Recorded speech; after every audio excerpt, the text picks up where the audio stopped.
அனைவருக்கும் வணக்கம். நான் உங்கள் டாக்டர் ஜேடிகே. கறவை மாடை தொழிலா பண்ற ஒவ்வொரு விவசாயிகளும் கேட்க வேண்டிய வீடியோ இது. கறவை மாடு தொழிலை விவசாயத்தோட உபரி தொழிலா தான் பல பேர் பண்ணிட்டு இருக்காங்க.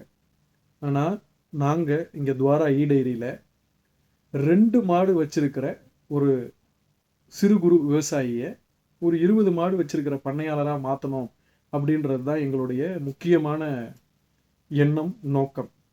இது சாத்தியமா அப்படின்னு பார்த்தீங்கன்னா கண்டிப்பா சாத்தியம். அதுக்கு என்ன வேணும்?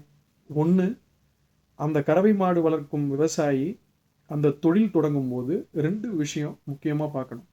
1, அது சார்ந்த அறிவு. இன்னொன்னு, அது அது செய்யறதுக்கு வேண்டிய நிதி உதவி.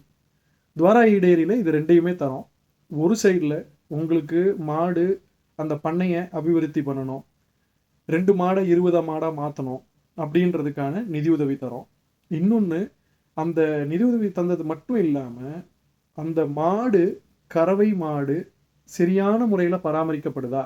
சரியான முறையில் பராமரிக்கப்பட்டதுன்னா அந்த மாட்டுடைய உற்பத்தி திறனை எப்படி உயர்த்துறது அப்படின்னு சொல்லி கறவை மாடு வளர்ப்பதற்கான விஞ்ஞானபூர்வமான அறிவையும் கொடுத்துட்ருக்கோம். அது யூடியூபாக இருக்கட்டும், இல்லை வாட்ஸ்அப்பில் துவாரா சுரபி டாக்டர் அப்படின்னு ஒரு வாட்ஸ்அப் குரூப்பும் இருக்குது. அதுலேயும் நாங்கள் இந்த அறிவு சார்ந்த விஷயங்களை இலவசமாக கொடுத்துட்டு வரோம்.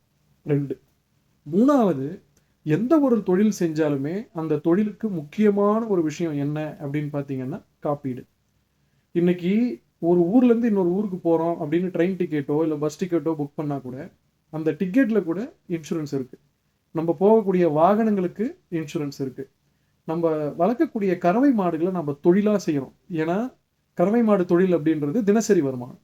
அப்போ பால் உற்பத்தி நிலையாக இருக்கணும் அப்படின்னா அந்த தொழிலுக்கு எந்த ஒரு இழப்பீடும், எந்த ஒரு சூழ்நிலையிலையும் தவறான ஒரு இழப்பீடு வந்துடக்கூடாது.